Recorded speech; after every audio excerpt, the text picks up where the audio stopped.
নমস্কার, আপনারা দেখছেন বঙ্গবার্তা, সবার কাছে সবার কথা। কাশ্মীরের পেহেলগামের বৈশরণে জঙ্গি হামলার পর পাকিস্তানের সঙ্গে সম্পর্ক ছিন্ন করাই শুধু নয়, পাকিস্তানকে চাপে ফেলতে গুরুত্বপূর্ণ বেশ কিছু সিদ্ধান্ত নিয়েছে ভারত সরকার।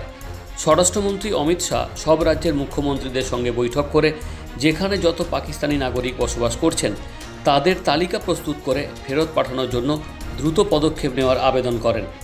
রাজ্য বিজেপির অভিযোগ, পশ্চিমবঙ্গ সরকারের এ ব্যাপারে কোনো হেলদোল নেই। প্রতিবাদে আজ মধ্য কলকাতার উপনগরপালের অফিসের সামনে ধর্না ও প্রতিবাদ অবস্থান করল বিজেপি।